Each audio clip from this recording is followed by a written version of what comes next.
Good morning, Raider Nation. My name is Anthony Galavis, dealing with allergies. I always deal with allergies every freaking day. That's why I sound the way I sound. Hopefully it clears up, but when it's hot, when it's warm, when it's air's all muggy. Not muggy, it's not muggy. What the hell am I talking about? When it's like this, I get like this. So forgive me for how I sound sometimes. So, not sick or anything like that, just dealing with allergies. Anyways, enough with health updates. Uh, Yesterday I posted a video about the Raiders' ugly loss yesterday to the Washington Commanders. Let's say it again, Washington Commanders. Um, you know what?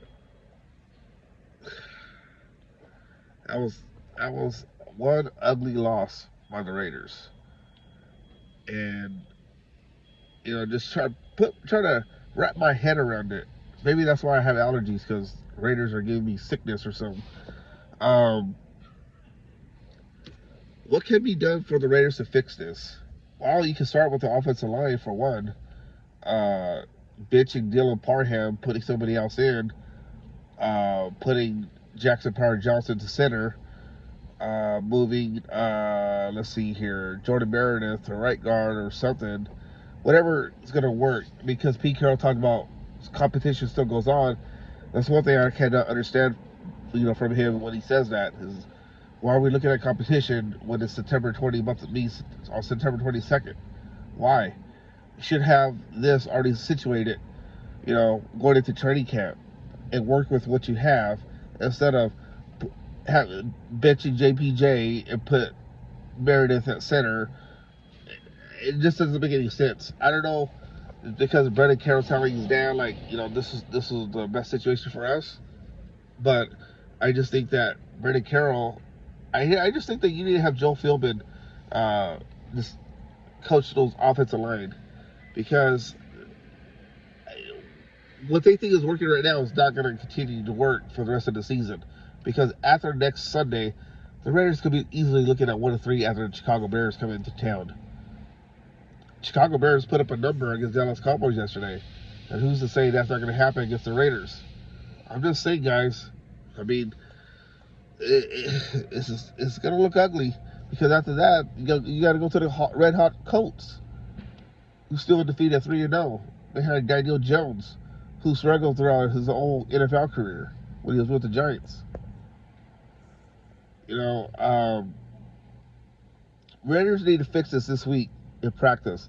They need to have a new all line going into next Sunday's game against the Bears, because if they play the way they did Sunday, and I don't know what the ratio is going to be as far as fans wise, as far as Bears outnumbering Raider Nation, but there's going to be a bunch of boo birds out there, and they're going to be pretty,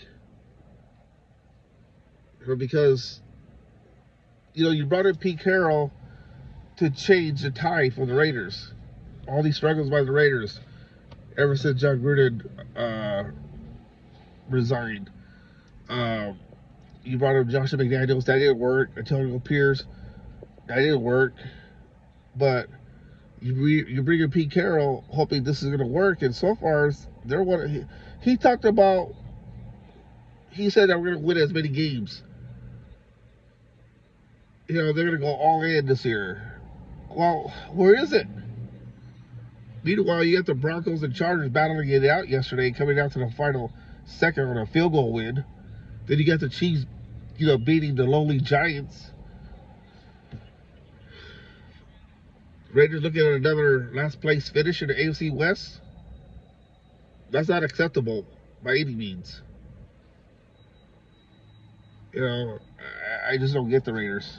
I mean, I should get the Raiders because they covered the team since 2015, and I've been watching this team since I was a little child. I told you guys yesterday, so I'm not gonna repeat that. But I don't know, it's just frustrating because the Raiders have a lot of cap room. They could have signed some free agents in the offseason. And just today, the Colts signed Mike Hilton, the guy that that I was hoping the Raiders would sign, because the Raiders need help at quarterback. Because Jacory Bennett's with the Eagles. I don't trust those guys at the quarterback position, especially offensive line. So I'm just I'm just jib jabbing here. Just frustrating. You know, just frustrating at all costs. It's all I have to say for now because later I'm going to be watching Pete Carroll's press conference and maybe some hard questions will be asked about the O line. We'll see. I wish I was in Vegas to ask a question, but I'm not, or else I'll be asking those questions. So we'll see what happens. I'll come back with my thoughts after his news conference. Take care, guys.